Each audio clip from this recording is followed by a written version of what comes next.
All right, we are back for another Ekkolápto Polymath Salon. This time on a subject we haven't quite covered as much in the past. This is going to be on rap. And a lot of this is because of what Lupe Fiasking is teaching at MIT these days. But, um, in my case, there was a lot of the ideas I've had towards cognition and biology and philosophy came from music and the visual arts. So for me, this is just a really fun kind of full circle moment of it all coming back together. But it's not just me today. We have a couple other people. Evan, you want to give a quick intro? Sure. I'm Evan Cole. We actually met in Lupe's class. Addy'd stopped by one day that I happened to be giving a little workshop, and Angela here is the one who brought me into Lupe's class. So this really is full circle around Lupe's class, and I'm just really impressed by him as a teacher, the class, and how many different ideas and views he gets to fit into rap. So that was inspiring, and that's kind of what also started this for me. Hi, I've been with the Ekkolápto community for, I don't know, a little while now, like last year or two. Um, I do a lot. I used to do a lot with cognitive science and Christian futures. I'm building JoPro organization and some other things, and very interested in all things around sort of information processing, phenomenology, and selection of ideas from alternatives, and a lot of the things that Addy's brought it into the salons are very interesting to me over the years. So good to see everybody here, and curious to hear more about these recent rep developments. So yeah. Cool. Tyler, Mr. Theories of Everyone. Yeah, I'm Tyler. I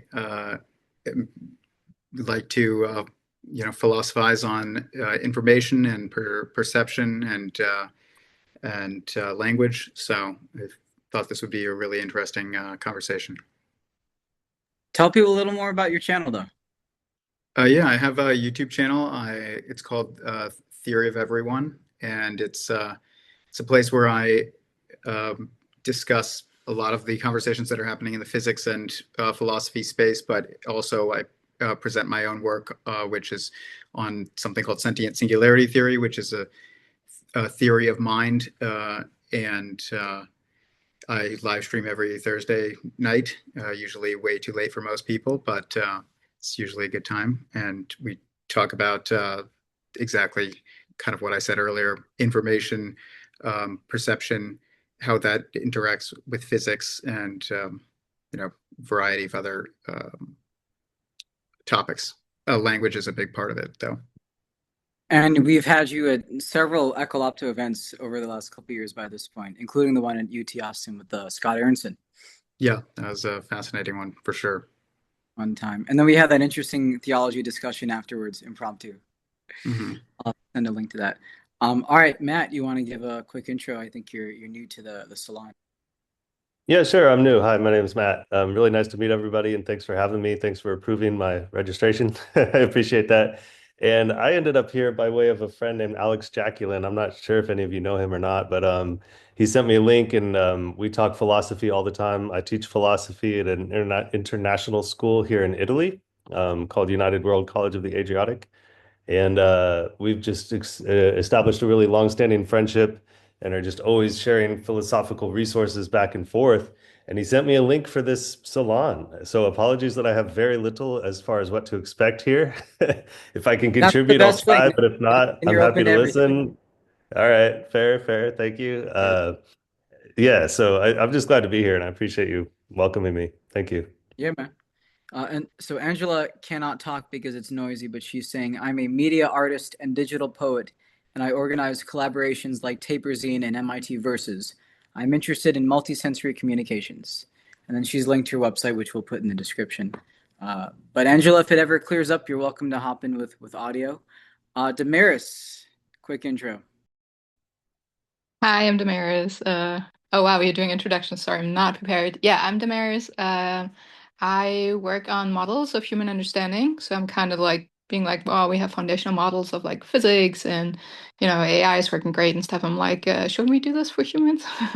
So yeah, great progress. There's a lot of physics can help a lot with that, obviously. I'm a physicist originally. Yeah, that's what I do. Hey, what's up, everybody? I'm a poet, also a longtime student of Lupe Fiasco. Been obsessed with rap since I You was like got good taste then. 15. Yeah, and excited to be here. And you were at the Augmentation Lab Summit last year too. Oh yeah. Yep. That was a Great. fun time. Yeah. And then we got our lead guest here today, Mr. Professor Elan Barenholtz. If you want to give an intro. Give an intro without mentioning autoregression. That's your challenge. You took, how can you steal my word, man? Come on. Anyway, hey, I'm Elan Barenholtz. I am a professor at Florida Atlantic University.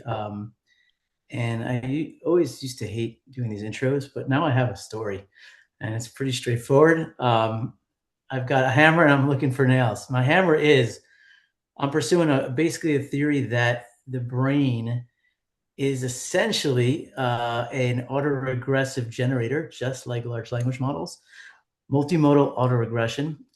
And I am working on a whole bunch of different directions that I think this theory can account for. So I'm doing a bunch of computational work. I consider myself also a computational philosopher. I came to the field of neuroscience, cognitive science, largely from the philosophical tradition. And now it turns out we can go after really old philosophical questions like the nature of meaning and things like that. Consciousness, maybe even, I don't want to say the C word, but with new tools. And so I'm super excited to talk to people all day long about autoregression, about why I think this is kind of a new dawn for thinking about philosophical questions, scientific questions.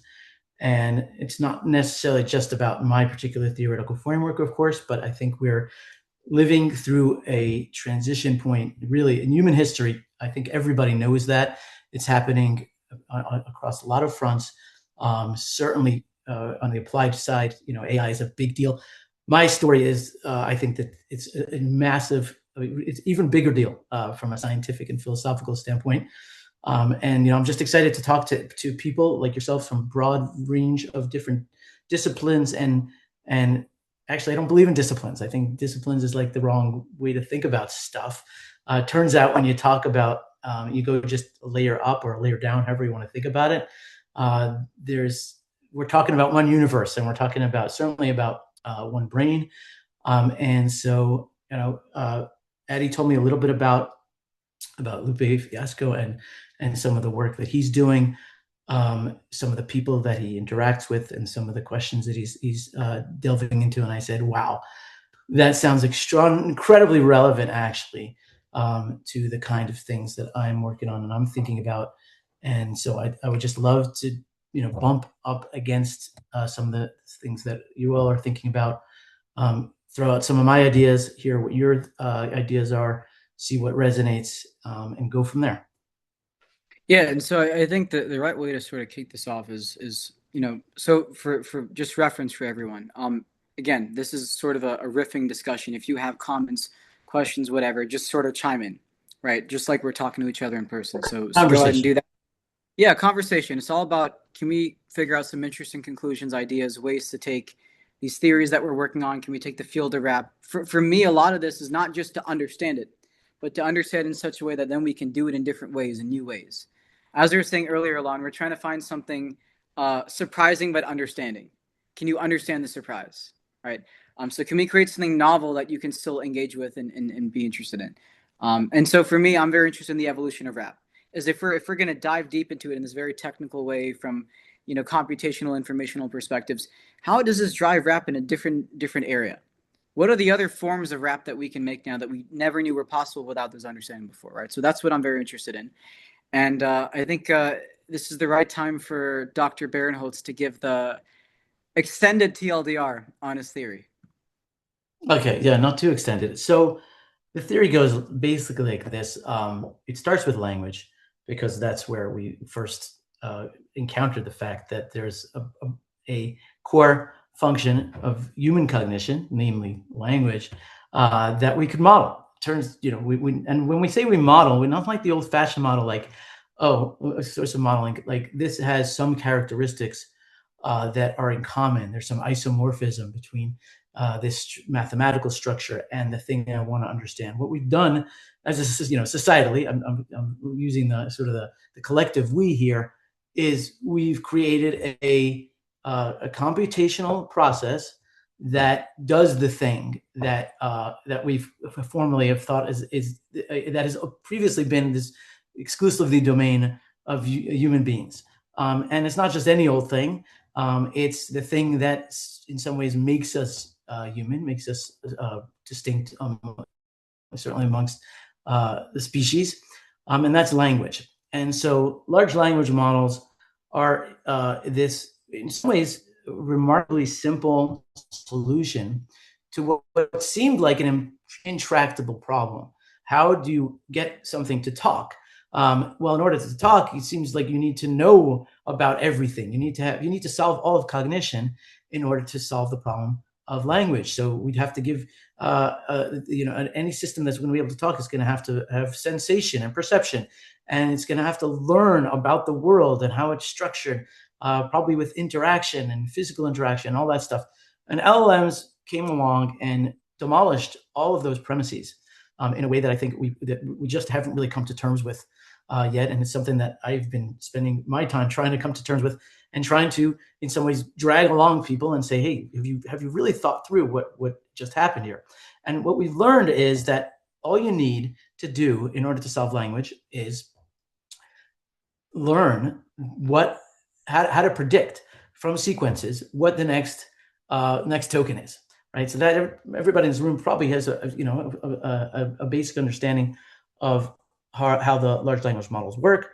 This transformer structure that learns the relations between words, encodes words in terms of the relations to other words, and then based on that, takes in a sequence and says, hey, what's the very next word? And token is not exactly a word, but let's just use the word for now. And so turns out if you take a powerful enough statistical prediction machine and you give it enough data, and all it does is take in sequences, learn from this sequence of these 10 words, 20 words, 50 words, 1,000 words, whatever, tell me what the next word is likely to be. Turns out that solves language, right? And that is a very big surprise. LLMs can do just about anything linguistically that humans can do. We can get into debates, and I'm sure there's different feelings and different opinions on whether large language models are like humans or not. But I think we can all agree that they have a degree of competency in language that certainly Turing would say, hey, you passed, you're intelligent. I think as benchmarks continue to be invented in order to find more and more difficult problems for these things to solve, it's becoming very clear that in some ways, at least, I think in all ways, they have mastered what language is. Now, the surprise here is that, again, that they're doing something really quite simple. They're just learning the statistical structure of sequences such that they can say, how do I continue a given sequence? And the big epiphany, in my opinion, here is not about the models themselves. It's not really about the transformer architecture, which ended up being very important. It was a way to allow these systems to learn the structure and language. But the story is not really about the learning algorithms, because that's how you get to the thing that does it. The thing that ends up being extraordinary is that the data itself, language already contained within itself, the appropriate structure to be able to continue any sequence. And so an LLM, when it runs, just like us, when we run, isn't reproducing. It's not, this is, I don't know the different, the level of sophistication in this group, but you guys probably know what LLM is not doing is saying, hey, what was said? How did this sequence continue before? You can give it a completely novel sequence. You can ask it to come up with a rap about, about skateboarding and math or something, right? And I don't know, Addy, I'm trying to come up with something you would like. And it will do it, right? And that question has never been asked you need before. Eminem, you need Cars, you need something. And you say, do it in the style of Eminem, yeah. but it's a particular era of Eminem, and whatever. And it will do it, and nothing like that has ever been constructed before. Now, how does this work, right? How does the model know how to do something it hasn't ever been trained on? And the answer is that language actually has within it the capacity to generate itself. I call this the autogenerative property. It's this recursive property that language actually contains this structure. And so that was the big kind of, wait a second, what the hell did what did we just discover? This is not how language is supposed to work. The language, as we assumed, was something that was after the fact. Once you had world understanding based on physics and based on perception, now language is able to operate and describe that and attach to things, symbols that referenced other stuff. But language doesn't need any of that, right? And that's sort of the second epiphany, is not A, that language can continue itself. B, that, and they're really one of the two sides of the same coin. B is that language doesn't need anything else. And that means that language kind of runs on its own internal math and its own topology. And you don't actually need any of that physics. You don't need any aboutness, as I call it. Language to the large language model is not about anything else. The word red doesn't mean this qualitative experience. It doesn't mean a certain wavelength of light. It can talk about that. It can talk about the wavelengths of light, but it doesn't mean it in the sense that we tend to think of red is about this qualitative sensory experience. The language simply doesn't contain that information. It only contains information. Language only contains information about other language. And so that was the kind of key epiphany that kind of set me on this trajectory. Pivot to what comes next. And what comes next is, well, how did language get this property? And how does the brain have the capacity to do this kind of autoregression, to do this sequence to next step kind of computation? And I don't subscribe to, I think I don't think it's very counterintuitive to suggest that this came out of nowhere. Maybe some sort of genetic mutation, the FOXP something gene or something like that, and suddenly language comes on board. I don't believe that. I think that's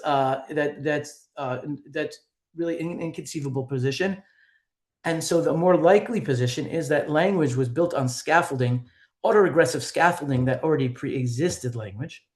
And that in fact, cognition itself is basically this autoregressive process. That what we are doing when we are not just engaging in language, but we're engaging in perception and behavior, is consistently taking in the past, the recent past, but trailing off into the distant past. Maybe it's compressed, maybe it's somehow packaged in a way that you can maintain some of the past.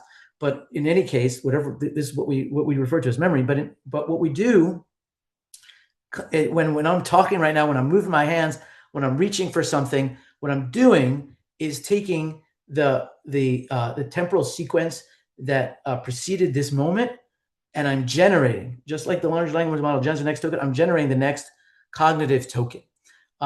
That's sort of the theory in a nutshell. And it explains, once you see it, it explains an awful lot. I'm not going to do a full survey here of everything that I think it accounts for. Check out autoregressivebrain.blog if you want to see sort of some of where this, and you can, my Substack and all that stuff. There's a lot of stuff I've written about this. You'll share all that. But it's a framework that does quite a bit of accounting for psychological phenomena and also neurophysiological phenomena. And it also gives you a lens, a computational lens for looking at things computationally, very differently. And this is proving to be very fruitful for me. You can now look at language as an artifact. You can look at language like just a sequence of language, like this conversation right now, but historical language, all the corpuses, all of this. This is human behavior, right? We've been collecting human behaviors for thousands of years in the form of human language that's been recorded. And now we can take these tools and think about, okay, what is happening here? How is sequences generating sequences? And there's gold in these hills. You can actually discover properties of language that I think, if I'm right, might actually be insights into the brain, into the mind, and even cultural evolution. Addy mentioned, how did 90s rap lead to today's rap? You can actually think about these things autoaggressively. You can think culturally autoaggressively. It's a completely new terrain that I'm just starting to explore. But if we Well, just I'll apply the make a same quick basic, comment on that, right? yeah, So, I think so. From my understanding of this, is Lupe, as he says, is he's teaching rap. He's not teaching the hip hop, as he says, right? And the thing is that, yeah, like you could sort of separate both of them out into a vacuum in isolation, and I think there's a usefulness to it, right? Because they can sort of exist independently of one another to an extent and evolve in different ways. But I think if you're really trying to get a greater, bigger picture view of everything that's happening, you can't quite disconnect rap and hip hop completely, right? And again, when we say rap or when we say hip hop, is people typically think of the mainstream stuff. But if you go into like the Perceptionists and Def Jux out in New York in the 2000s, LP, Aesop Rock, like all these people had a very, very different style of doing things than like hearing, say, 50 Cent on the radio. It was a very, very different kind of rap and hip hop, but it was still culturally, it was still some aspect of that culture, you could say. So from that whole cultural social computing thing that we always talk about, you have to wonder why is that driving the evolution in such a way, especially when there's a lot of restrictions and scarcities in the creative process. And like what we were saying earlier when we talked, is that there's actually something about, if you look at where some of the most interesting ideas have come from, they didn't necessarily come from a place of abundance. They came from scarcity, right? And if you want to know, one of the most interesting things possible is like if you have, let's just say you have you could just say you have a guitarist for a rock band. You place certain constraints on them, and they're going to find a different way to make music than they normally would have never had to before, right? And I think this would explain, like, some of the ways that this thing that we call rap has evolved. And you can even look like, why did people in the South, they seem to have a different sound? Paul Wall, Chameleonaire, DJ Screw, they had a different style than what people in New York were doing or whatever, even in the 2000s and the 90s. And is it they were both doing this thing that were contributing to this emergent idea of hip hop and rap, and yet they're coming at it from very different angles, right? And so we also need to be able to explain, if we're going to really dive into this, is what creates the diversity of sound that you hear, right? And this is the same thing about, why do languages sound different? Why do they look different, right? And oftentimes it is literally because of the physical and informational constraints of the air in which it was generated, right? Like if you're writing, I know Dr. Hahn likes to talk about this a lot, but if your only way was writing on a stone or writing on a leaf, the letters are going to look different. The symbols are going to look different because the medium will only allow certain things to be written on it, right? Now imagine if we had different time signatures for things, if things weren't typically in 4/4, and maybe they were in 5/4 or 7/4 or whatever. Would rap have even evolved, or would it have sounded like something almost unrecognizable? I know there are still some people that try to rap on different time signatures, but 4/4 is very much the common. And it just makes you think about, if there's just a couple differences in the environment, how differently it could have potentially gone. Curious also from a cultural perspective, Elan, what you have to say about that kind of idea. I mean, was somebody else trying to jump in for a sec? Yeah, I had a quick. Oh, go for it. A quick, just a couple comments, and I'm sure we're going to talk about both of these things as the conversation goes on. But one is, I was thinking recently about like what causes, like what would be the first word in a language, or is there a critical mass, kind of a critical number of symbols necessary to start building a language? Like, let's say there's 4 different calls for, that one for food, one for danger, one for I don't know, whatever other communicative I guess circumstances you would be trying to communicate about, that all of a sudden that's the number of terms necessary for language to, that's the scaffold, that's that first scaffold that language needs to be built on after that, because it does reach this point of kind of building on itself. But what is that foundation that is necessary? I would imagine it's probably some type of critical amount of terms that represent certain key circumstances. But and then what for rap specifically, rap has a very kind of I guess specific attitude about it compared to a lot of other genres, where it's not going to say it's always kind of aggressive, but there's something about the emotion that is conveyed in rap that's different from that seems different from other genres of music. And it seems like every genre of music has a specific range of emotions, even if it's not one emotion specifically. there's a specific types of emotions that seem to be best suited for certain genres of music. And I was just kind of curious what everybody's thoughts would be on why rap is specifically linked to the emotions associated with what drive it, and the tone that is common, and also specifically, Elan, like my first comment of, have you thought about what is the critical foundation necessary for language to start to be constructed, like complex language, not just a call for food or something like that. Let's leave the first question for a second, because I think I'd love to hear what other people here have to say about your second question and related to what Addy had mentioned. So the idea that and it's very on point, that there's an expression of a culture in its music, right? That rap is you cannot separate. I mean, you simply cannot separate rap from the African American community, right? It's just there. That genre, that particular musical form, it would not have happened somewhere else. And the particular, and then you have, I'm not an expert in rap, full disclosure, right? But you have different schools of rap that are in different regions of the U.S.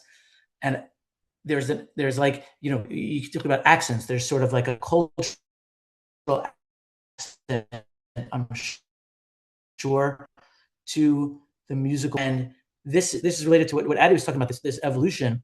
You can think about these things in a way that you never could before, as really this kind of informational evolution, and you could even start to think about measuring that. You could actually try. I don't have the experiment in mind right now just yet, but I've had this idea for years, and it's very related to this, which I'm going to figure out how to do, and I'd love to get people's ideas in relation to this particular medium. But like, could you take the 1960s musical? Could you actually computationally capture something about the 1960s and the musical forms that were dominant then, and transpose that into the visual arts or the literary arts? Could you predict from what the 60s sounded like? Could you predict what it looked like? And similarly, could you do it for other generations, for other decades, other eras? And then, even more interesting, this is something William Hahn and I have been talking about. Could you trace the trajectory as the 60s turned to the 70s? Could you possibly predict the 80s, right? Could you actually get something about the actual structure, right? What do we mean by structure? Well, we now have some ideas about what we mean by capturing structure. We've captured linguistic structure in these transformer models.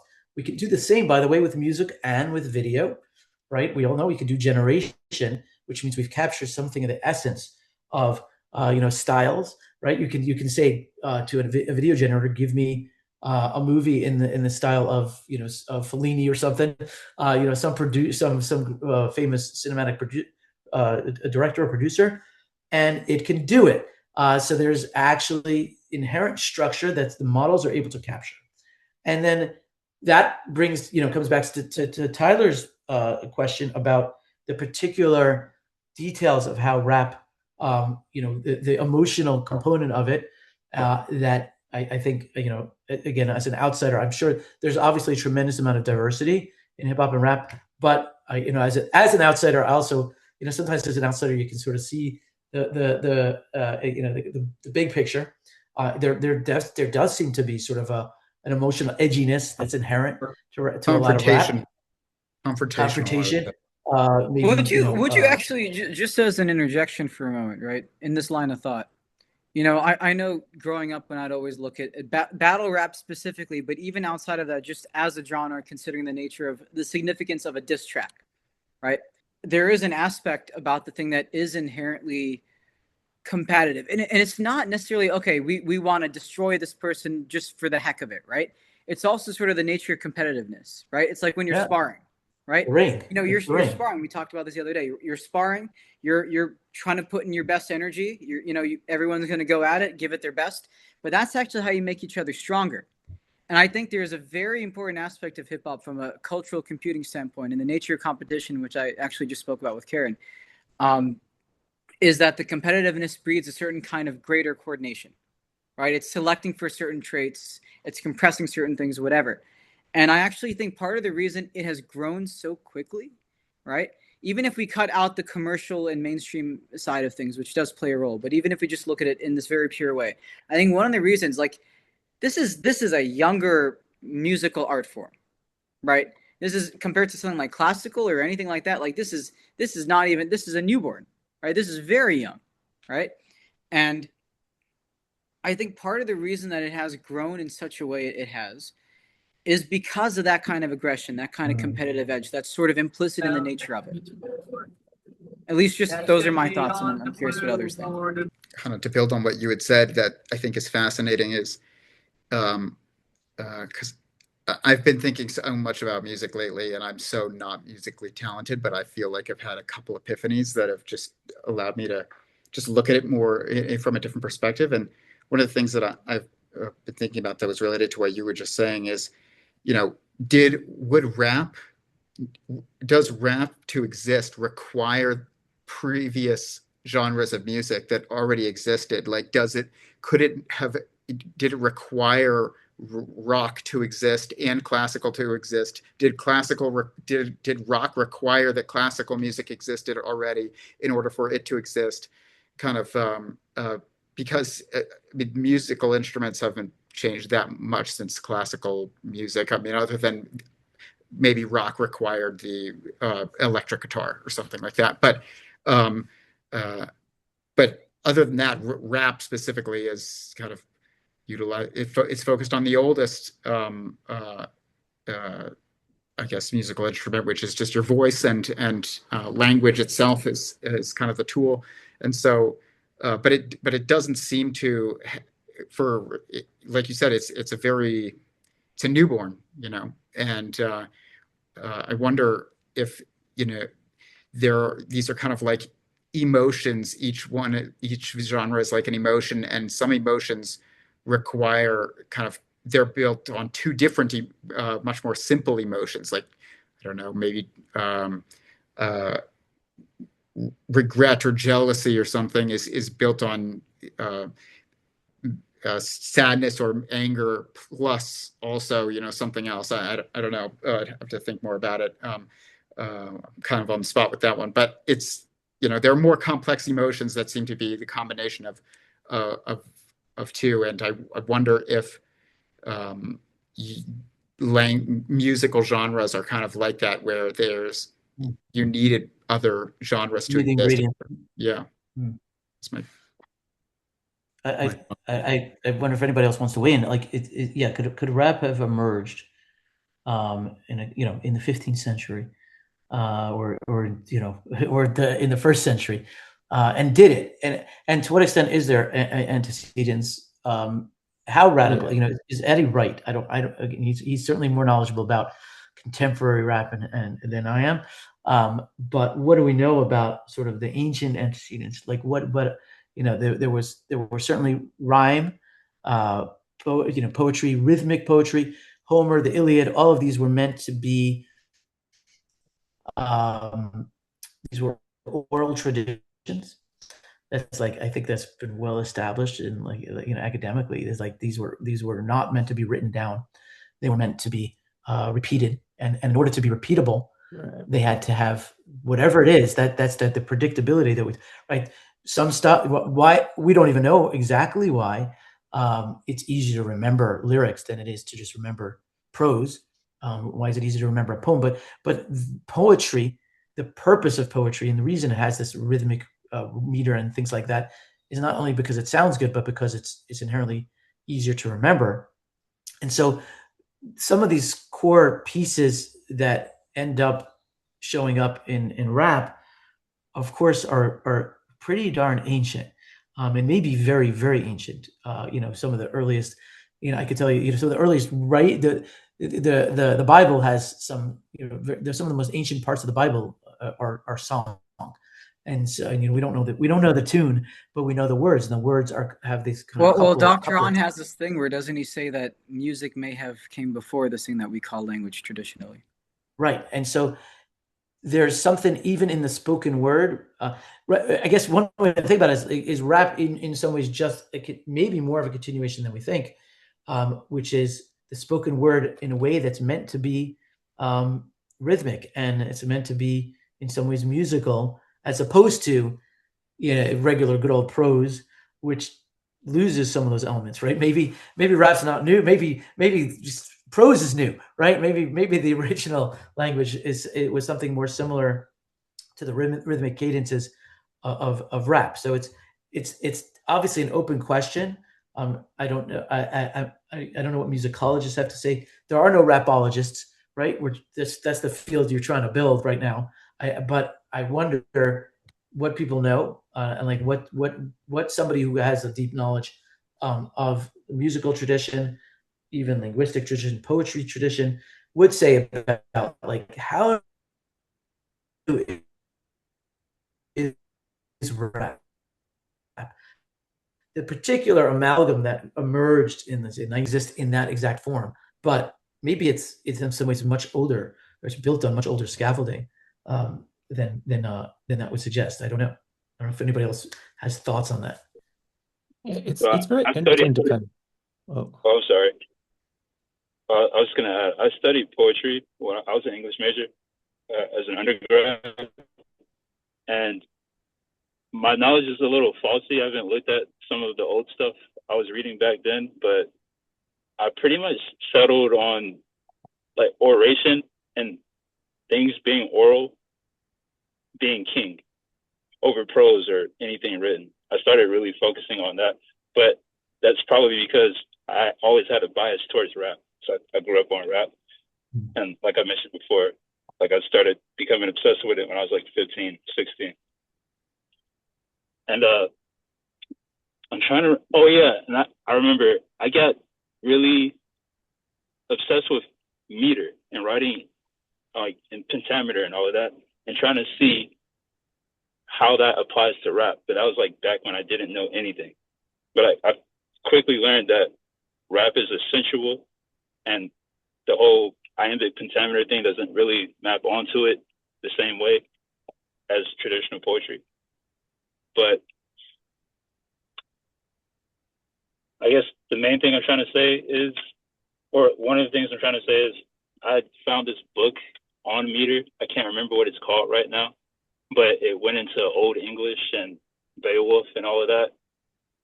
I feel like a lot of things in that book could be answered. I'll share it later when I get the title. Malcolm, I got a question. Since Yeah. you say you studied poetry and lit and grew up on rap, one of the questions we're trying to figure out here is like, what is rap? Linguistically, what is rap? How is it different? Why is it not pentameter over music? And like, how much of that is cultural? How much of that might be structural or like craft, intrinsic to rap, not the culture it grew up in? What's your take? So from like looking into some stuff Lupe had going on and like trying to apply to Sosa, his rap guild. One time I wrote an essay where I just said rap is a game of rhyming while staying on topic. You were trying to talk about some specific thing while rhyming. And so you're working with this finite thing, rhymed words, to communicate something. And there are a whole bunch of literary devices that rap can use to do that. A lot of it, I would say, is borrowed from literature and poetry. But when it comes to meter, like I said before, it's just essential because it's super musical. And I asked the poet about this before, and the way he explained it to me is that if you have rap written in meter, it's like you're working with two metronomes at the same time. So Can like you elaborate on rap that? should have its own internal metronome?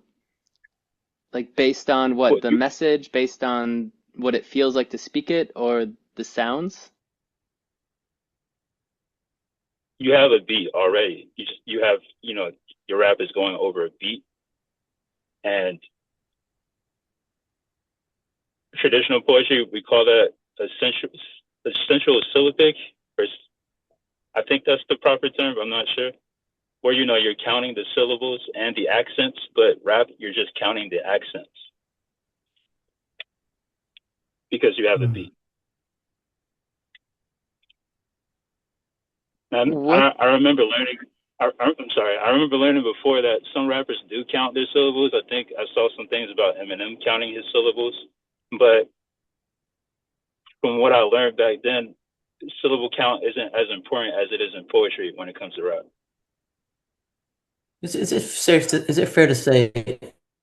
So it seems to me like the big distinction between rap and poetry, obviously, is the background music and the fact that it's built on an existing, actual structure, like a rhythmic structure.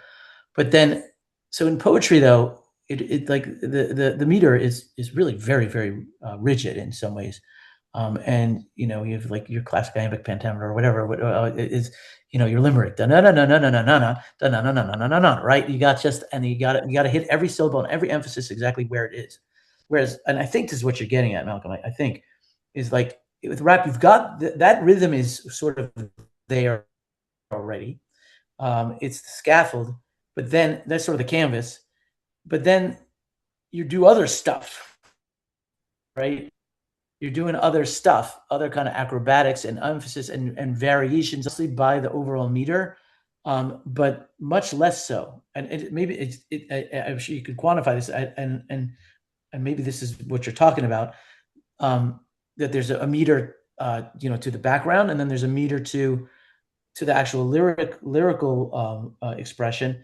But it seems to me like the lyrical expression, at least for rap, that's interesting. I think of like the early rap that I kind of, that I remember from when I was little, and it was actually lyrically. You forget about the words, what they meant, but like the actual structure of the lyrics were much less interesting.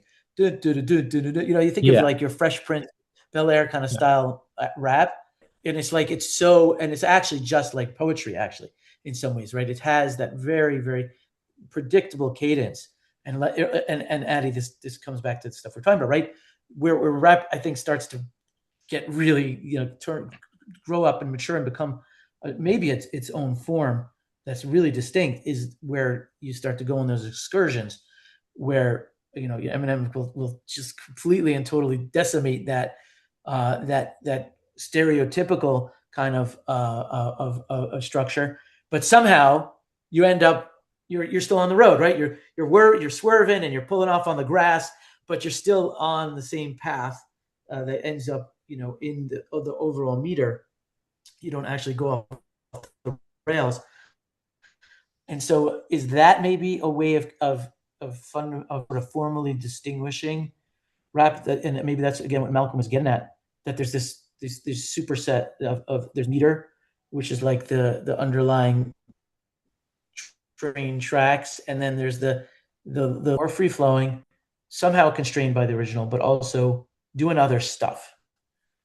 I Yeah, and I think guess real Malcolm quick had before. mentioned accent Good. or like accent or emphasis instead of syllables. And I wonder if that isn't a mechanism then to do that swerving while staying on. And also like which one is in charge? Syllables, you don't have as much control over where you place them. You can, but then words get harder to understand. Where I feel like you can change the accent in a word to line up with a beat to give a different rhythm while still being Yeah. understandable.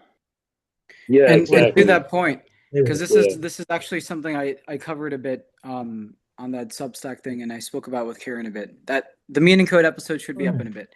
But one of the things that I used to think about is let's just say you had gibberish, right? Just indecipherable words, just random gibberish, okay? And it was recorded to a beat or whatever, and then you just listen to it without the beat. And right now, it doesn't really sound like anything because it's gibberish. And one of the ways that you can get actually a sense of temporality from it and timing is if you accent the gibberish. So literally taking things that you would consider literal noise, like meaningless noise. And the moment you accent and emphasize certain areas of it, it starts to sound like a beat, right? This is a very easy experiment to try in a lot of different ways. But when you're feeling the pace of the beat, or feeling the pace of a song, even if you turned off the beat with rap, I think you'd really still feel the rhythm and the cadence a lot because of the stressing on the syllables, right? And it's very similar to tonality in like public speaking and presenting and all that. Is like one of the ways they'll tell you, if you want to get a crowd to feel what you're saying as a speaker, is speak with a bit more rhythm and tonality and use emphasis and all these things. And it's a very similar process because that's how our brains are receptive to this thing that we call attention. So Jess, if you want to hop in. Oh yeah, I mean, I was kind of this sort of came up across many different points we were talking about, but I'm sure that the elements of what we call rap now are very deep-seated in human culture and things like that, and there's always been like free verse and things whatever, and some of there's sort of the conversation. What I want to kind of get at in this line of comments is like the thing culturally that either is dominant or hegemonic at the time and what is being responded to. Like, there's reasons why in the 40s and 30s in mainstream music and media, like to be both popular or seen as being talented in that space, you have to articulate, to vocalize, to hit specific images in specific ways in what you're saying. And like obviously in America here and in American culture is kind of forced around the globe in the way that it is, but like the evolution of rock and roll, which kind of was a lot of to say it like a lot of things that weren't hegemonic white people's ideas being co-opted by these white figureheads that would express it in a slightly more white way that was acceptable. Not to be totally race about it, but a sense of like how the development of what's acceptable and who can say what, I think plays a part in it too. So and then you have like the influence of jazz and jazz off rhythm beats developing as this sort of another like line of influence that's making things like culturally like, jazz inspired or jazz or slap bass and jazz influence getting into things like city pop, which is a genre I love because it's this interesting Japanese mix of like funk and jazz bass and all these things with like classical Japanese not classical Japanese but like these incredible vocalizations for me. And I have a personal affinity for like the 80s 90s transition era because I think that's sort of when you could still have like a full ensemble of like horns and music and different background vocal people and then like actual background singers and vocalists doing different things too. So that's like a fun time period for me. But just like this sense of like what is being responded to culturally and then what are the boundaries being pushed to. And then I made an earlier comment about like um who who you're trying to impress or win or achieve, as in like both in rap's confrontational sense in rap battles, but also like what is being seen in the community you're expressing your emotion or telling your story, and how is it, because in the 80s you kind of want to sing in a high-pitched voice and like, and that was like the really cool thing to do, and it was different in the 60s, and then the 90s had these sort of different things. So these things kind of keep playing off each other too to churn out in the social computing sense these And incentives for the explorations. and Yeah. I'm going to mention one more direct thing that I have to say, and that's sampling, Yeah. right? Oh Because a yeah. lot of times Oh. you never made use necessarily of live instruments. The closest thing to a live instrument you got was your voice or whatever, right?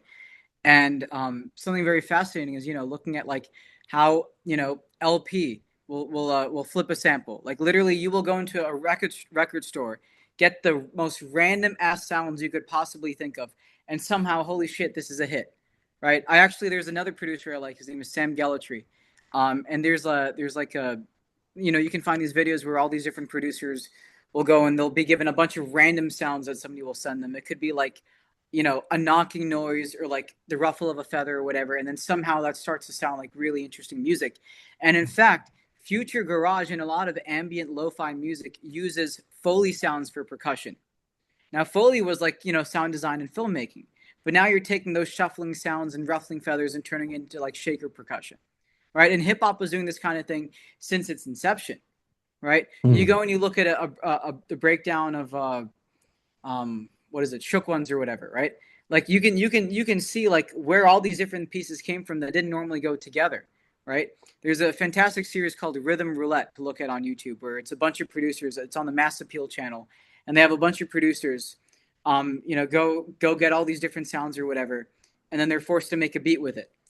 And that's a very interesting coordination perspective. Is in a weird way, through the nature of sampling. Sometimes it's more direct, right, and then sometimes it's less direct.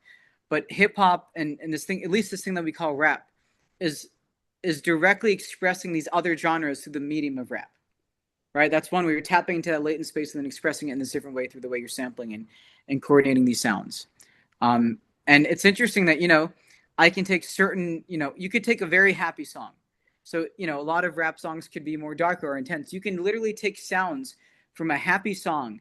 You just pattern them and order them in different ways. And now all of a sudden it's a very intense or depressive song, right?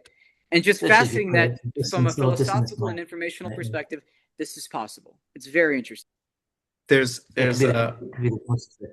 ahead. There's a this is kind of funny, but I was trying to think throughout this conversation of what is the kind of emotional range of rap, and is there, because as I said earlier, it tends to lean more confrontational. Definitely seems to be very a good medium for the expression of confrontational energy, I guess. But when you have like the album that I could think of that was kind of the most broadest range was actually like Lil Dicky's album, Professional Rapper. Is like, if you listen to that, it is, every single song is so incredibly different from all the rest. He has songs about love and his past love, and then he has songs about just getting a job and fighting for a job, which is more confrontational, and it's kind of a rap battle between him and Snoop Dogg. And then he's got some that are just like humorous, but and they have like this awkward tone to it.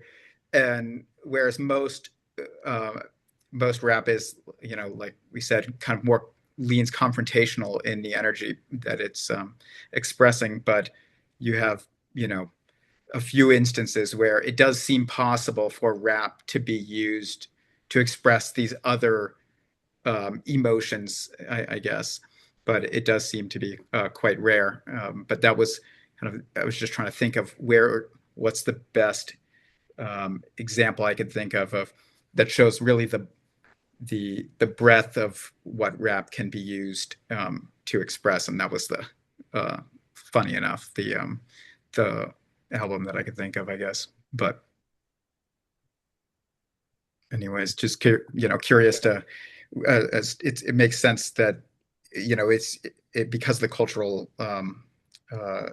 I guess influences that it is kind of used to express this confrontational energy. But it also, like Addy said earlier, it seems very linked to hip hop, and it doesn't seem to have been, like, when we're talking about what is rap, so I saw somebody in the chat said jazz is also rap. And if you think about rap as, from a technical standpoint of what it is, it's, I'm not the most musically literate person, but I guess rhythmically, what is it? And from that perspective, you could expand the definition. But if we think about what music is the expression of feeling. So what do we feel like rap is? I think is actually the best way to kind of think about what rap is actually, what do we feel like is rap, instead of kind of diving into this very technical definition. It is the expression of emotion, most fundamentally. All music is. And so that would be, I think, how I would categorize rap is, what do I feel like rap is, not what do we you feel like rap is, or what does rap make you feel? Yeah.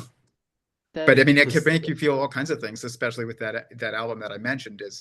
But when you talk about, but there is a sort of theme, right? Like if you just say what's the average, right? Not obviously you have outliers, and you have, and again, I'm speaking as an outsider, but I think overwhelmingly there's a certain feeling to a lot of rap that you were mentioning, that most people associate with it, and that feeling is for the receiver, right? It makes you feel a certain way, and it makes you kind of feel pumped up. It makes you feel a little bit, like you're in the zone. Like it's good. Mozart is not good workout music. A lot of rap is, right? I mean, if you're getting ready to go and spar, right? You don't really, you're not going to lean towards your K-pop. It's like, okay, there's some, and so I really like that turn. It's not a question of even what the artist is feeling and expressing so much as what it makes the listener feel, and that's something we haven't really even gotten into, and those things are of course related. I mean, of course they're very related, right? Whatever the artist is feeling, and maybe that's like a big insight into music in general, right? Like music is an expression often of a person's own internal feelings. It's a transmutation kind of thing, could you say? It's a transmutation, exactly. They get it. Those feelings. Where's Dr. Ha when you need him? Right, when transmigration. That's yes, you're taking, right, words transfer. Well, I don't want to get too deep into the weeds here because I have all kinds of technical thoughts on this. You can go in a little bit into the weed. You can go. But, when we communicate with language, what we're often doing is creating certain kind of imagery in somebody else, or we're creating a motor plan or something like that. I say, can you grab that for me? Or I tell you, there's this thing that's sitting on that desk, and that creates, capacity for you to imagine that and then act towards it and so on. What music does is convey a feeling, much closer to a feeling. It doesn't carry the high frequency details of what caused that feeling, right? You can be sad because your girlfriend broke up with you, because your dog died, just because you wake up feeling like existential crisis. You may not be able to tell what's causing that feeling, but the feeling itself, music can channel it. And what we mean by channel it is not that I know what you're feeling, especially in relation to music. It's not that it's a much more participatory form of communication. It's that I'm going to feel it, right? When I listen to Moonlight Sonata, I feel what Mozart was feeling when he wrote it, in a way that I think, if he just told me what put him in that mood, I'd be like, okay, Mozart's girlfriend broke up with him. I don't know what happened, right? And I might sympathize, but now there's something in some ways much less fine-grained, like you don't know the details, but emotionally, you feel it rather than just understand or whatever we think is happening in regular language. And it feels to me like, that's what sort of Tyler is kind of, whatever he's describing there. It's not so much on the sender side. It's that you feel pumped up when you listen to rap. You feel a little bit aggressive, not aggression, aggressive. You, this receiver, kind of feel like, I want to go and do something right now, right? I feel like I could go out and maybe do something I wasn't thinking of doing before, whatever it is, right? So that's the power of I think in music in general, and so then it is sort of like, well, then it is a cultural technology. It's our culture in some way or another, at least in this form or medium, is engendering, it's creating this kind of emotional state within itself, right? That seems to be like what we can think of the power of music is. It's putting people in a certain frame of mind.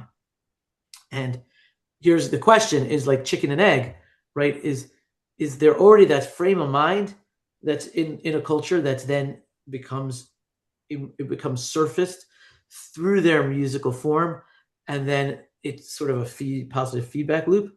Or does the music and the culture put the culture into that state of mind, right? And it's obviously both. It's not going to be one or the other. But these are kind of these are questions you can think about from the standpoint of like informational evolution. Is culture is creating culture, right? The people themselves and their mood and what they're dealing with and what they are feeling emerges as the culture of that culture, right? The visible cultural artifacts, their music, their art, and all of that. It's definitely an expression of it. It's meant to express it because it's meant to make others feel the thing that they're feeling. So I think there's definitely, obviously, a direct linkage here that is worth thinking about. Like, how do you capture this? And that's something I don't want to drag this. It's an extraordinary, really amazing conversation already, but I'd like to think about, and I could do this on my own, but if people can help me, how do you capture this kind of thing in a way that we can really say something, make real, even formal mathematical statements about it? What would it mean? What would it mean to do like we do autoregression with language. We say this sequence predicts this sequence.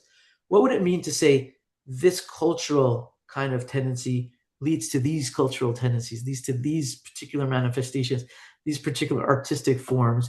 Sounds like we need a paper on cultural computing. Yeah, we need, but we need to do the cultural computing because it hasn't been done really yet. It hasn't. I can promise you that.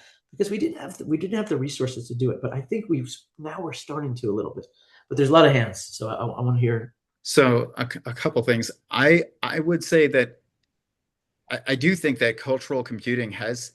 I would say cultural computing has happened. I think that when you look at particularly like religious movements, theological traditions, I would say they're tapping the ones that perpetuate, not just any one that somebody tries to make. Oh, it definitely happens. Don't get me wrong; it's happening. Like I mean, as a discipline.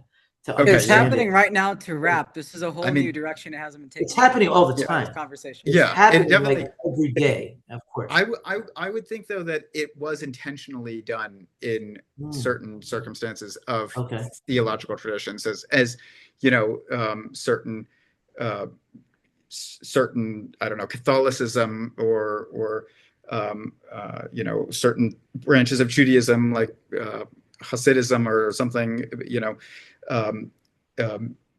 There's certain traditions that are adopted for specific purposes that and I would say that and it's kind of all interlocked in a way that is meant to create a specific culture. But so yeah, you're definitely right that it is constantly happening, but I also do think that those are examples of where. That's a great point, right? Like Hasidism was like, hey, let's bring joy. Let's create cultural artifacts that then do this thing, would make people feel a certain way, and then it can create a culture. Yeah, that kind of has its own incentive structures. So in the case of rap, like, is that like did the founders, the early founders of the movement, did they kind of collectively or independently converge on the idea that we're going to give it this flavor because that's what we want people to feel? Or was it more implicit, like this is how we feel now, and it's just the music that's coming out of me, and then it happens to engender these kinds of feelings? That's a fascinating historical question. I don't know the answer. I don't know enough about the history. And yeah, and the second kind of part of that I was going to mention is like technology, as Addy was saying earlier, influences how we kind of it is a mechanism and that influences the medium. Kind of you have to inscribe into stone, every letter. It will change how what those letters look like, and even what you write, what you decide to write, what's worth the effort. But a question that I had is, would rap exist without as a kind of a medium, without the microphone and the I guess recording has already existed, but without the technological structure that we had for people's words to be kind of more emphasized and be at the core of the genre of music versus kind of just the sound, I guess. What technologically might have changed that would cause such a focus on the lyrics versus just the sound? Because previously, like, we had just sound, you had instruments and you had voice, but with rap, like, the focus is on the lyrics much more so than any other genre of music. And is it kind of the network that maybe that the rise of the ability to communicate with people beyond your immediate circumstances, that has with your words, that has something to do with like in enabling the popularity of rap. I don't know, but I feel like there might be a technological influence that causes the ability for certain music to become popular. But with rap, it seems tied to the rise of, you know, the ability to have at least communicate with people beyond you. Maybe not just the internet, but uh, um, TV or something like that. Lupe covered that for a second in his class. He talked about mixtapes and drum machines being a big factor in the history and development of rap. Interesting. Say, Yeah, go ahead and that's say a bit one. more on that. I'm far from the expert, but just that like sharing mixtapes, being able to make a mixtape and pass it around, and then the drum machine allowed you to make music without an actual full band. And so like those two together made it easy and quick to like make something, share it, kind of like almost meme it around. You can copy it, you can send it on. Malcolm? But bear in mind that those things have been around and available in many other places and other cultures, and it got this particular expression from this particular culture. So it's probably it's probably the tail wagging the dog to think about. Like let's say there'd been different technologies, where it had been the 15th century, and there were no mixtapes, right? I still suspect if we had this culture, something similar might have come Hey, out. Beethoven, check out my new mixtape. Yeah, yeah, and Beethoven had access to the mixtapes and all, but he was was wearing his his top hat or whatever the hell it was wearing, right? And living that particular slice of human civilization. I don't think he would have come up with rap. So again, my vote would be more that it's a cultural expression using whatever means were available, and it definitely, in some ways, amplified, accelerated the ability to express itself, this particular form. But I don't know. My gut is that the form is much more rooted in something deeper and more gut emotional than it is tied to the particular technology that was available. Well, and also like the ability to keep stories or meanings. Like I was gonna just mention the chat here, but like Biggie Smalls "Who Shot Ya" is sampling from David Porter in the 70s, "Afraid the Masquerade Is Over." And like that's a really cool rhythm and beat and meaning. So you get to keep this really cool, meaningful thing like in your culture that you heard growing up, your parents talked about. Or like it has this cultural thing, and you bring it back with this other layer of meaning and this other approach.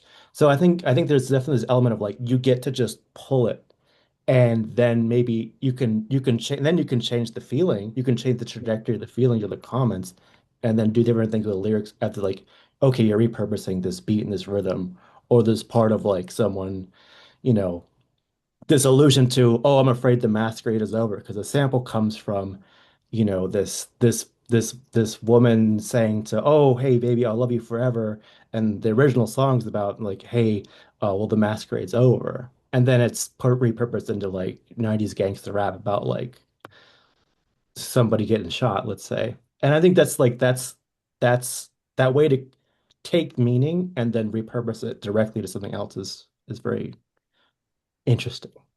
Yeah, let's Malcolm and Evan have their hands up. So Malcolm, go.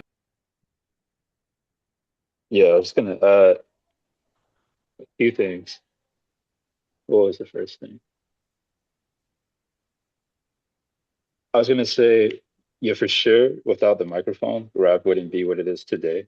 And I think it's just a combination of so many different things, from jazz to, you know, civil rights leaders just using the mic more than to influence the public.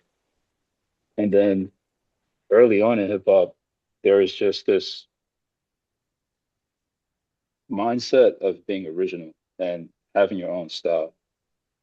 That was like always a thing in the late 80s, early 90s. That's why it was, that led to the whole East Coast versus West Coast kind of sound, and then overall beef. But that's a whole nother topic too. And then what was the other thing? it'll come to me at some point. But yeah, I just wanted to mention that. But oh, I remember now. With earlier, Addy was talking about the competition with rap and how that kind of leads to refinement within the genre. And that got me thinking about how a while back I have a friend, another like a rapper friend out in the Bay, and he's pretty talented, he's pretty skilled, and he should have told me, yeah, you don't get rewarded for skills these days. That's not what it's about anymore. And he was talking about how he could have got booked at some some venue out there in SF or Oakland, but the guy was like, "No, you're too good. Like you're better than the cats that are like the main act. I can't have you open up for them." So to me, that's something to think about. And also with the newer generation, a new style kind of coming out of Detroit where cats just like talk over a beat and don't rap in time at all. I don't know Yeah, I've why heard that's the this. Heard this. Yeah, yeah. thing. They just talk. They just talk. What's this Kind one of, yeah. called? I want to It's listen just to like this. it's no specific name to it as far as I know, but Who's an a artist? lot of young cats in Detroit, they rap like that. And, elsewhere too. But I think it originated in Detroit where, and it's a lot of street rap that's like this, honestly. It's kind of Like, funny if that came out of Detroit, and then so did Eminem and people like that. Eminem, Royce, exactly. like even Obi Trice. Like Obi Trice was very good. He was very very good actually. Oh, I wow. I haven't heard somebody bring up Obi Trice in I so know, long. seriously, that was a blast from the past. Obi Trice. No, and anyways, so much I could say about Obi Trice, but no, Obi Trice, Trick, all those guys from Detroit. Eminem, obviously, like even Danny Brown was from Detroit. You look at like the talent that came out of there in terms of lyrical stuff, and then you're saying now people just talk over the beat is just such a funny contrast. Yeah, yeah. So, yeah, that's with that, I'll make the point that rap is just also this highly mimetic thing. It's like it has some tradition built into it, some like something about paying homage to the past, and also what to Justice's point, what you were saying earlier, that rap and hip hop is also making something out of nothing. So the whole sampling thing is a part of that. But it's like that goes on, and also the highly mimetic nature of rap goes on at the same time. And you know, somebody does something and it just catches fire, and then a bunch of people start doing it. In this case, kind of just talking over a beat instead of rapping in time. Tyler, go for it. I was just thinking about like the when I was talking about technology earlier. I know I mentioned microphone, but I don't even know if that was the best example. But when someone brought up like the whole East Coast versus West Coast um, kind of movement, that's kind of an example of what I mean by what I meant earlier by the ability to communicate with people beyond you seems to have really heavily influenced rap, and because it could be East Coast versus West Coast, and you could hear the uh, and play and it kind of in an instantaneous way a response between two people responding to each other in music versus just I don't know, somebody just expresses their emotions like Beethoven or something like that, or even rock. But rap, it seems very it's very responsive in some ways, and it it I do think it something about the ability to have instant communication with people who aren't right next to you has kind of been critical to the development of rap. Even if you look at just rappers that have beef, nowadays they constantly are releasing songs that are responding to each other, dissing each other in certain music, and there's something about that kind of requires, I feel like, the ability to instantly all of us see the response that is instantly responding to somebody else's communication. I just think really seems to have shaped the culture of rap, even. I mean, we recently saw that. Real quick, sorry, Evan, you can go in just a second. I was just going to make a very quick passing comment on the Kendrick versus Drake thing. I'm a fan of both Yeah, artists, right? exactly. But the way they were responding to each other, and then now the audience is so engaged because everyone's looking like, oh, what did Drake post on his stories? What did Kendrick say in this song? Does this go all the way back to the Control verse from the 2010s and all this kinds of stuff? And so that forces the audience to dig in so much, and now all of a sudden it's another cultural staple. And then there's the Super Bowl thing, and after that happened, it's like, okay, this is, I think, the first time that I don't know the true full extent of this whole thing between them and whatever it was, but I can at least say from looking from the outside in, this was the first time this very core aspect of rap and hip hop went to the Super Bowl in that way, right? And then everyone's singing along with it on the very important lines too in the song, and you're like, okay, this is interesting. Now it's normally disc records are not like a mainstream thing per se, right? Even like the Eminem MGK thing from years ago, like that wasn't like, if you're not in that circle of rap, it didn't matter to you as much. But now it's like it was this very big cultural phenomenon. I heard when I was in Boston near, just driving around, I heard Not Like Us play in an Uber a million times. That had never happened before, ever, to my memory. Well, Right? And then there's the Tupac Super and Bowl thing. Biggie was kind of similar a little bit. That was before my time. That was probably Okay. the closest thing. Yeah. But I just want to make a Yeah. Evan, go ahead. I am starting to hear us go from talk of how rap is like all other music and how all music conveys everything all the time. Not quite that. But then it feels like we're narrowing back in on things specifically that rap does do and other music doesn't do, or things rap doesn't do and other music does do, which like is kind of one of the core questions this whole series is what is rap? How do you define it? How do you formalize it? How do you contrast it? And then like looping back into today's autoregression, if we're starting to land on aspects of rap that make it different from other music, different from speech, and of course like the speaking over a beat might break that. Maybe it does, maybe it doesn't. But like how might you then think of language, how to auto-generate differently in a context of rap? Does it? Or is rap sort of a setting where language can't be abstracted in that way? And like how would that latent space need to work if they were happening in unison? The fact that you're speaking in real time over a beat, often in direct response to another person, like what is the latency in that latent space?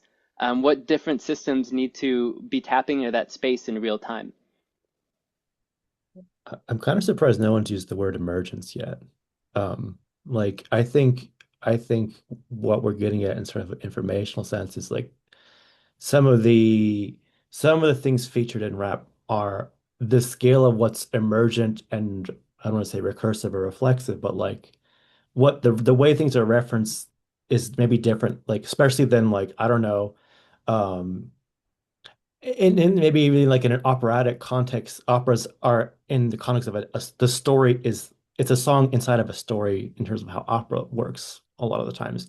But like what you're the nature of what you're vocalizing or what you're emoting or what you're speaking to versus is it sort of this monolithic standalone ballad song about how you felt or a story about what happened versus what parts of the implications are derived to other relative either conversations or existing like artifacts. I think that's an interesting angle to approach this at. I would be very interested on Elan's perspective on this. Well, He's been I'm unusually still silent for a little bit. thinking about this. Oh no, I'm taking it in. I'm thinking about this definitional aspect, and it loops back to the original question, and the evolutionary.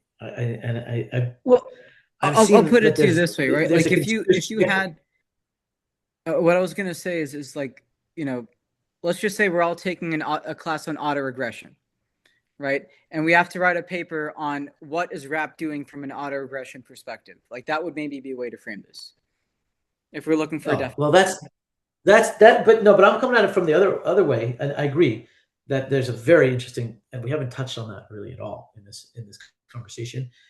There's autoaggression happening just on the linguistic side. There's autoaggression happening, and it's true for music in general. Like you have the lyrics and you have the music, but there's some fusion there in rap that's not anywhere else. I think where you've got the rhythmic form and the linguistic form happening at the same time, and I think that is a really unique, possibly maybe what's unique about rap. It comes back to what we were talking about earlier, that like the lyrics actually take on their own kind of rhythmic form, and I think there's a lot to be said about, and even done about thinking about that from an autoregressive standpoint, because you're autoregressing over what seem like distinct streams, right? You've got just the symbol stream, namely what words to say, then you've got the rhythmic stream, and I don't know if the rhythmic stream is one thing, right? Because you've got the syllables, you've got the emphasis on the syllables. It's sort of forming its own rhythm, and those two things they're coupled, right? So you got the emergence, right? Because the coupling is happening, and something new is emergent, and that I think you could definitely think about all this autoaggressively, but I just want to say that I was thinking, where my head's been going, is this sort of cultural trajectory when we're talking about the question of what is rap, and again, could rap have emerged in some other place?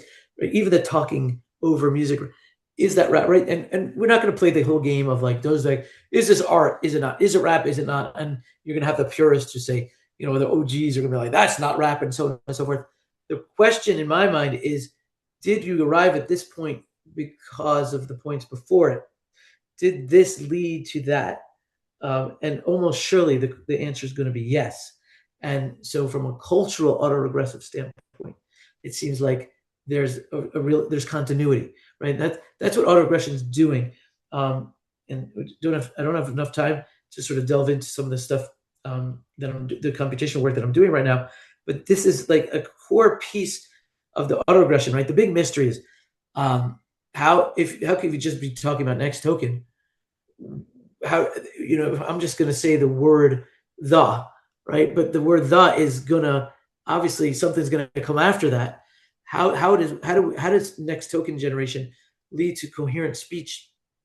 How is that possible? And the answer is, this is something my work's touching on, is that you're taking the path from the past.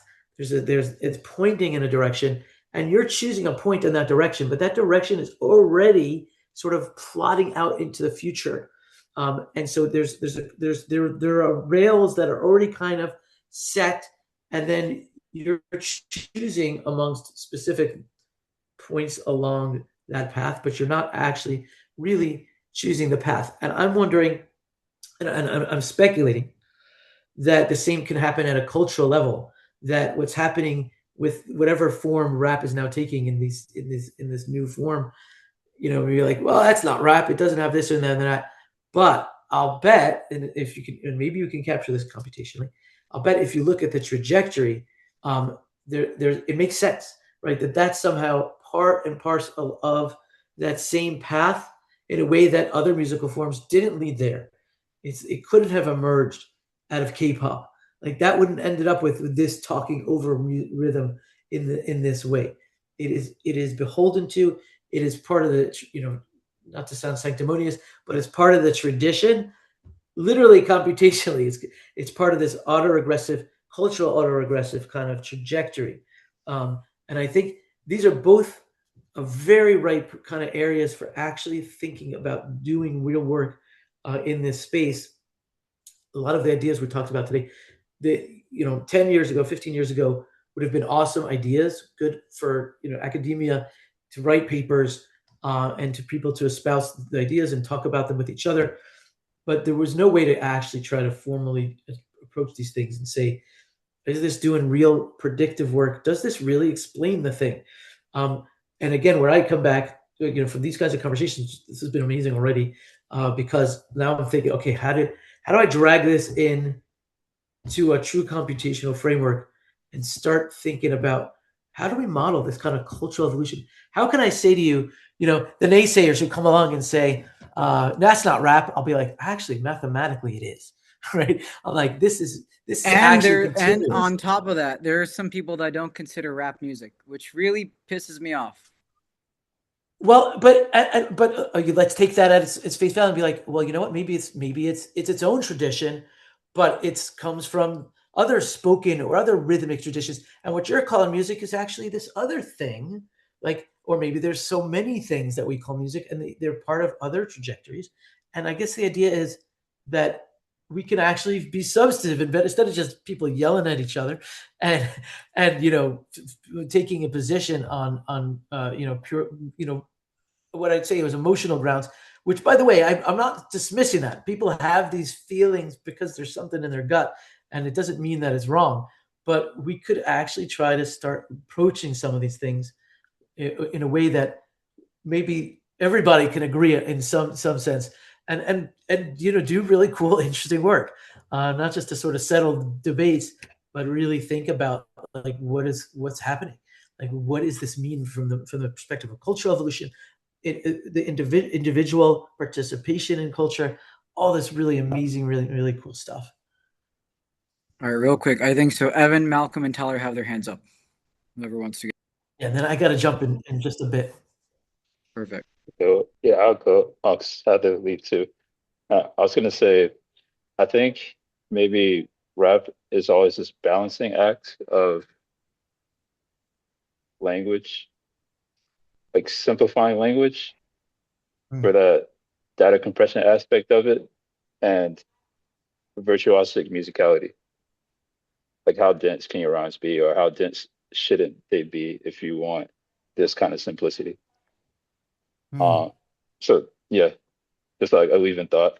That's cool. But So yeah, this conversation was. Oh, it's a go better ahead, Eddie. compressor. Like you need to be virtuosic in order to compress to make it simple. Uh, Or maybe that's not what you're saying? Not necessarily. It's just I'm thinking about like the things I was bringing up earlier. How there's like this newer rap where people are just talking over a beat and not really rapping, but then you got rappers like Eminem or some of the people Addy mentioned, A$AP Rock or Lupe Fiasco, whoever it may be, that can create songs with these very dense patterns and rhyme schemes. And if rap is this competitive thing, I think there's always this back and forth in terms of like what gets popular. Of okay, we're rapping like this now for X, Y, and Z, but then somebody like Kendrick comes up with not like us that creates this huge cultural moment. Where it's like, oh, he has, as some people would put it, a song that pops off in the club on the radio, but also contains history lessons and yada yada and yada yada. So yeah. But yeah, this conversation is great. I wish I could stay longer. I could talk about this stuff all day. We'll have But plenty Me more, too. man. Plenty more where that's coming yeah, from. I'll see you, Malcolm. Thank you. yeah. See ya. All right, see Good to ya. meet you, man. Peace. Addy, you said some people consider rap not music, and then we were talking earlier about people who just kind of speak over beats. And uh, I that made me just think about like what is music, and we probably should think about that definition before even thinking about the definition of rap, because if we're going to just assume that rap is music, which I think you should, then otherwise, why even have the term for it? I mean, it's clearly it's an auditory like art form, and so an art's purpose is kind of the expression of emotion. So the,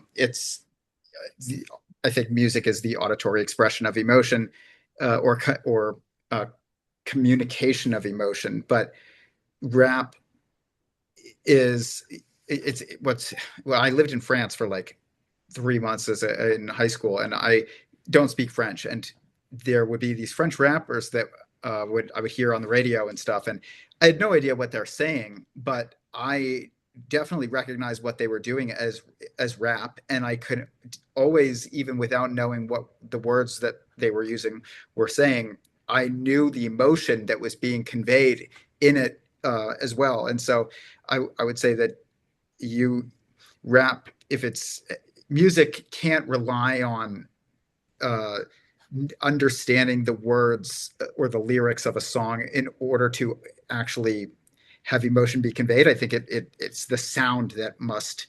That's, I think, what defines music is it's about the sound. It's not about the language itself.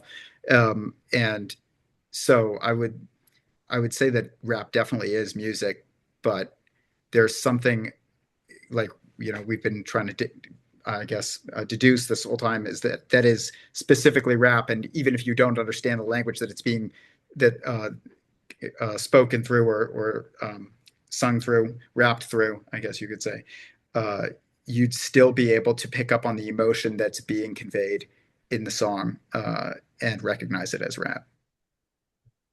So That's a good point. And I know Evan will have thoughts on the different languages and all that, but I was actually not going to go on the languages. Something else was coming to mind, which is maybe there is something special about the relationship between the words and the syntax and the language and the structure and the melody that's unique to rap. And like trying to now tie this back to not ideas that we think of, but things that we might know. I'm a little out of date and rusty, but I remember there being a right left. I know like right brain, left brain is kind of probably a myth-ish, but there are areas of the brain that are responsible for certain tasks. And I remember learning that the right side generally is more responsible for the prosody. So like the expressive nature of language, the up, down, what you can understand across any language, where the left side is more responsible for structure, syntax, vocabulary. And I wonder if maybe what distinguishes rap isn't the way that these two different systems interact differently than in another form of speech or another form of music. Or like if we're drawing this back to autoregression, maybe there's a particular way that they interact and access the same latent space that's different from other forms. It's very cool idea. I mean, so music in general, it's as far as like it's good intuition and space are typically right hemisphere lateralized, and then language is the big one that's typically left hemisphere lateralized. And I haven't thought much about these as distinct autoregressive streams. But yeah, you need both very strongly coupled, right? You'd really need your corpus callosum to be highly functioning to be a good rapper. It seems like you'd really need that, right? To be a good look, we can run studies on this, right? Here's a prediction. You need that to white matter density in corpus callosum is enhanced in a high level rappers. Let's put that out there as what I'm interested in though is like you're going to need that connection too, the same prosody language connection for melodic singing. So I'm like asking even more specifically, what is that relationship? How is it different, like either theoretically or anatomically? Well, melodic for singing, rap versus. Well, I and maybe this isn't a fair distinction, but I think of rap. Let's talk about freestyle rap, where you need to be on your feet, generating, and that's much closer to like what you and I are doing right now, right? We're generating novel. If the words are already predetermined, that's not language at all, and I don't even know if that activates the language sort of centers as much. If you're just repeating something that you've learned by heart. It's in fact, there's people who have with aphasias who are not able to speak are often able to sing songs that they are familiar with, and it's probably really not the same kind of linguistic process. It's closer to melody, right? It's just melody with words, but you've already learned the melody. Whereas speech generation is this novel you're generating. This sequence has never existed before. And that's probably what left hemisphere is specialized to do. And right hemisphere can also generate, but it could generate like rhythm and dance, right? And so it's a different kind of generative process. So I feel like in rap there might really be this, especially in like freestyle rap, where there's with the improvisation, right? Like jazz, you got all kinds of musical improvisation. and rhythmic improvisation, but you don't have lyrical improvisation. To be a good freestyle rapper, I don't know. I'm gonna say I'll be the first to make this prediction, and somebody's got to go get out. Oh, we don't even need to do heavy duty functional MRI. We can just do good old fashioned MRI. Structural MRI. Corpus callosum seems like it should be well developed. And again, I'm being a little silly. I don't really know if it's about the corpus callosum, But maybe the there are measures of coupling where you can see the I'm forgetting the name for it, but there's ways you can measure, like with EEG even, where you have this oscillatory coupling, which is like some sort of, it seems to be locking of like different brain regions. Like maybe you get better phase locking in people who are while they're doing freestyle rap. Seems like it, but I think it's a fascinating idea anyway, to think about this hemispherically. I'll make one Actually quick hadn't thought comment about on it that before. for Elan and Evan. So in your case, Evan, like where do you draw that line about, okay, you need the corpus callosum for a lot of these things musically, right? Even for instrumentation. And you could say if we're just talking about improvisational rap or singing as close, things to each other, where do we draw the line? And look, you can have rap that goes to a slower beat. You just put on, a slower BPM, and it'll feel more like a more melodic pop song or whatever, right? You speed it up, it'll be more like what we normally consider rap or trap or some EDM thing or whatever. Could you say there's going to be differences because you're trying to fit more words in, more syllables and stuff like that? Sometimes you're turning off a type of melodic speaking when you're rapping versus when you're singing, right? So, Angela, this will sound familiar, but the idea of singing and rapping as strapping, remember from yesterday, right? That was an interesting one that one of the students had brought up. And it's like, what? Yeah, where do you draw the line? And if you look at somebody at least mainstream like Juice World, like he was basically doing both. He was basically singing and rapping a lot of times, at once, right? With what he was doing. And so to Evan, for your thing as to what the difference between those things is I don't know how big of a difference there is. Surely there'll be a difference, but I wonder how significant the difference is.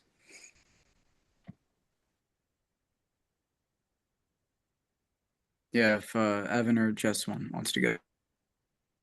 Oh, really, I don't remember my original comment now. But one thing that interesting came up here was one thing I was thinking of, like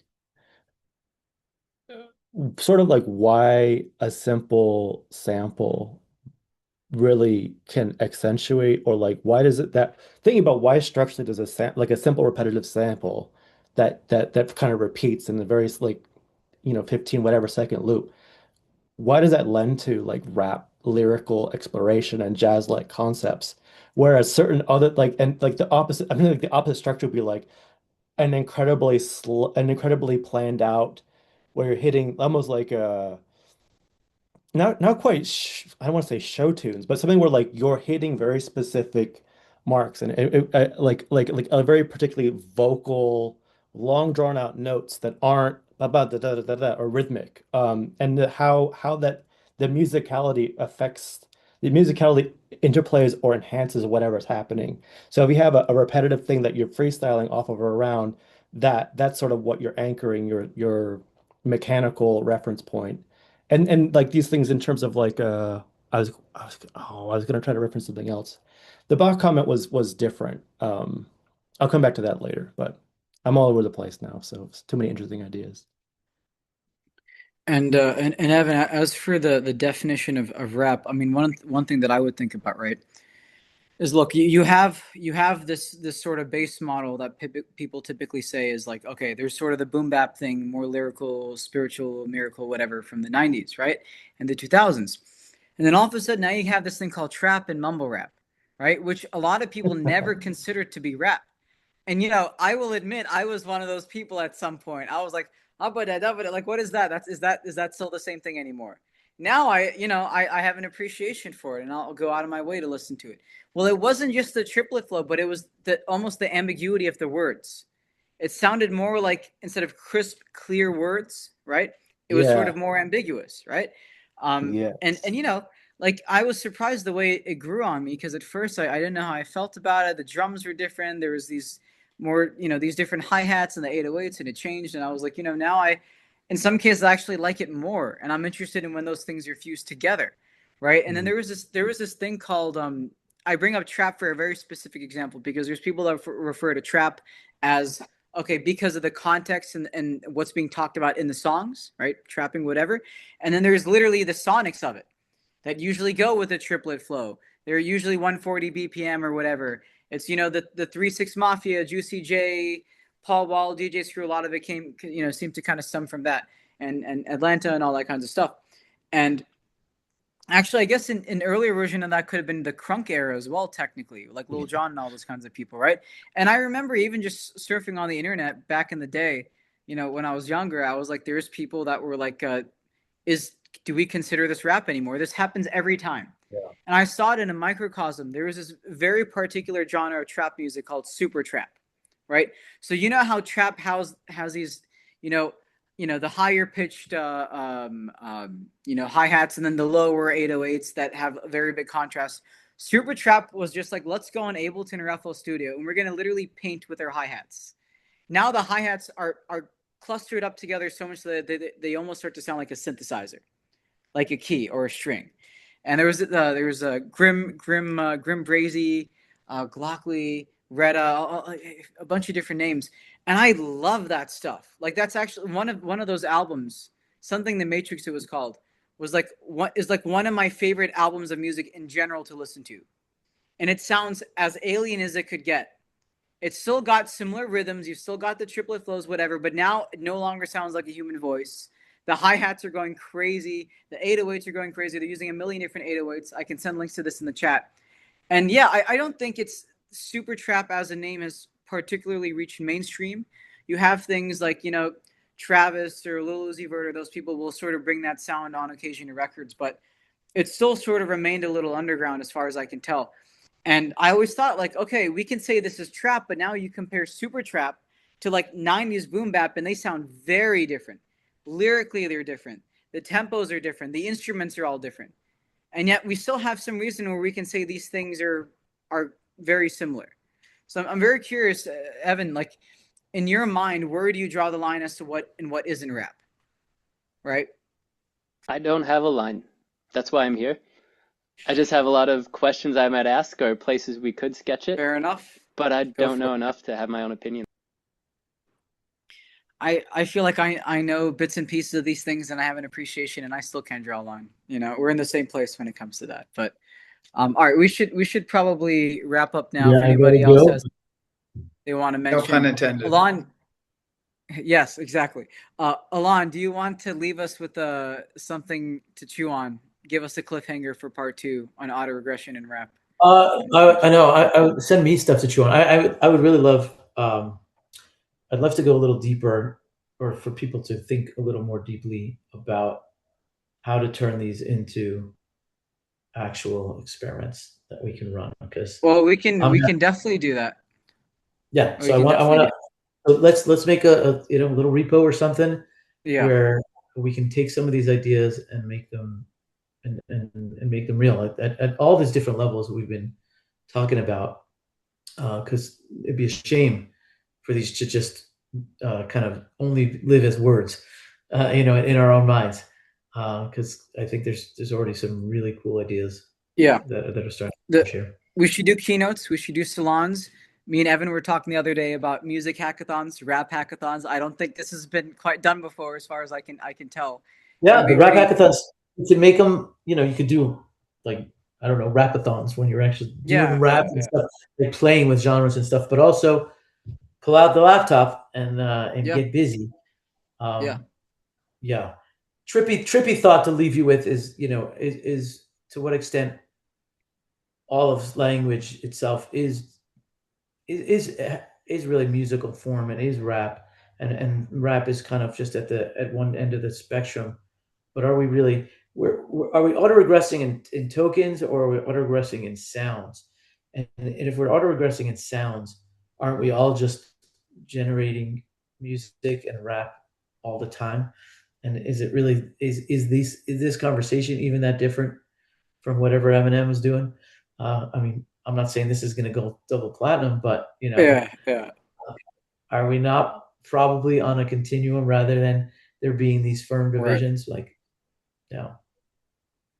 Someone was asking me the other day, "Hey Eddie, what is it that you're studying or you're researching or whatever?" And I said, I came up with it in the spot, and it's probably kind of cringy in retrospect, but I said something along the lines of, "I just study patterns across different fields and mediums and whatever." I do it. Normally, I Temporal would say patterns. like That's complex what I systems, study but too, we're man. just looking at patterns, right? Patterns I in study sound, temporal in patterns. language, in vision, Yes. whatever. It's Yeah. So, anyways, not a okay, bad fantastic description. It's not a bad conversation. one. Good stuff. Thanks, All everybody. right. This is just super, super thought-provoking. Awesome. All right. Take Anything care. else from anyone before we close up? Dugan? Check out my Substack, Generative Brain. Yes. Plug the Substack. You're Damaris has a definitely interested comment. in There like it is. philosophy and like cognition approaches to stuff. So future events around like that would be a lot of fun. So good stuff. Well, so you're Jess, you're still in Boston, right? Yes, I'll be Okay. out for a little Let's bit, do but it. I'm based here and we'll be here mostly through like the summer, except for like a few weeks. So yeah. Let's coordinate the Boston Cambridge folks, because we might want to put together a rap hackathon here with Evan and Ilya and a Yeah, couple other people. definitely. I think we got to keep the residual like post Aug Lab and everything else Yeah. energy here. I know that was kind of And Joe Pro would it's not the keep the same things. anymore. It's not the same. Well, that's what happens. People, the cohorts just leave and then they get Yeah. replenished. Then. So that's Yeah. tough. That's part of Boston Cycle of tough life. life. Yeah. Cycle of So life. All right, good stuff. Thank you, everyone. As always, I told you how great this was for me as a full circle thing. So thank you. And again, follow our Substacks. I'll put the links up on the video when this is up on the Ekkolápto channel, or it might be on Elan's. We'll see. Please also subscribe to the Computational Rap Journal Substack. We want multiple nice. people to be posting on here. Evan's got to put some stuff on there soon. We eventually want to launch this as an actual academic journal for rap. But right now, I said, why wait and just get the ball rolling? So I'm going to link it one more time. Good for you. Yeah. We can use that as this repository for research questions, actionable experiments. We can do that too. Yeah. I'm down. So I linked that on there if you guys want to check that out. But yeah, good stuff, y'all. I will see you all Great to soon. meet you. Thank you. Yep. Thanks a lot. Later. Cheers, guys.